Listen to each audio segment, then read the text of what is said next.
You know, every single time you send an email or just load a web page, you're tapping into this invisible system that is as organized and structured as a massive global postal service. So today, we're going to pull back the curtain on the rulebook that makes it all possible, the OSI model. I mean, really think about that for a second. You hit send, and boom, in the blink of an eye, your message has zipped across continents. It feels like magic, doesn't it? But it's not magic. It's actually a super organized, step-by-step process. And the secret behind it all is something called the OSI model. Honestly, the best way to wrap your head around it is to think of it as the Internet's official postal system. It's a 7-layer rulebook that makes sure a message sent from, say, an Apple computer in Tokyo can be perfectly read and understood by a Windows machine in Toronto. It's the universal language that all our devices speak. All right, so our data's journey doesn't actually start on the internet. Nope. It starts right there, inside your own computer. Before your email or photo goes anywhere, it has to be properly prepared, addressed, and packaged up.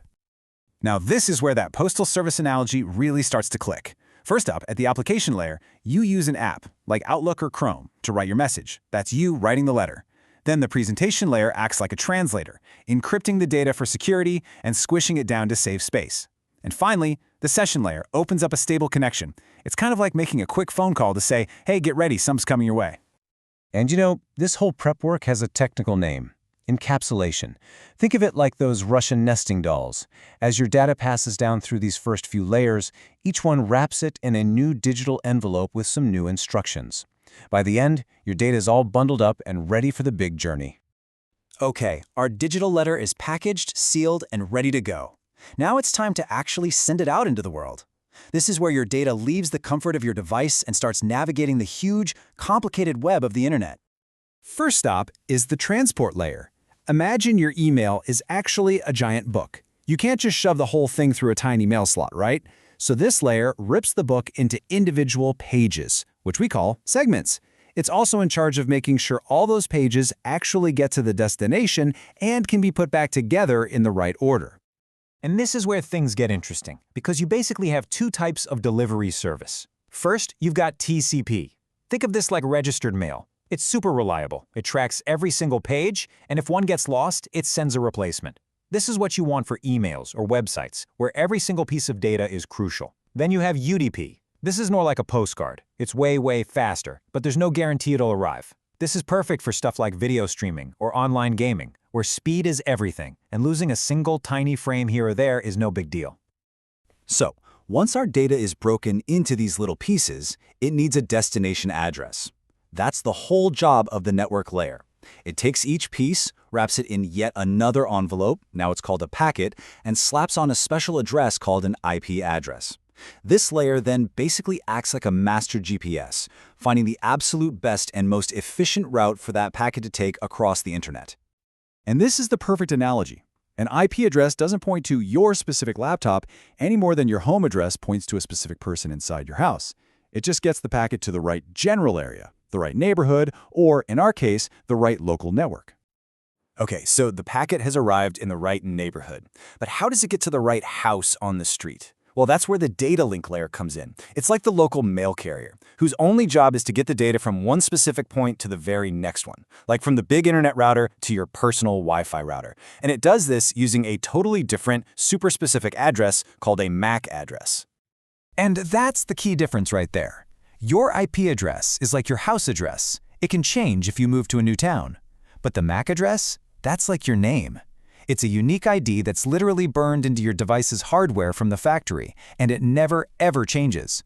It's how the network makes sure that, among all the phones, TVs, and computers in your house, the data gets to your specific laptop.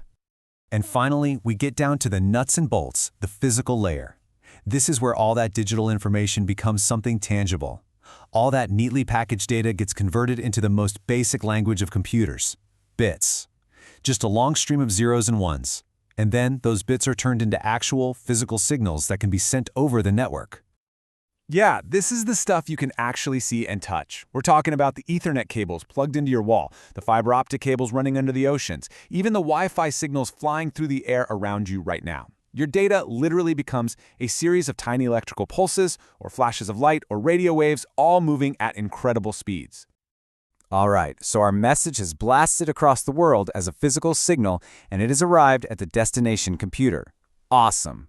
But right now, it's just a jumbled mess of bits. The receiving computer has to do the entire process, but in reverse, to make any sense of it. And that reverse process has a name too: decapsulation. The data travels back up the 7 layers.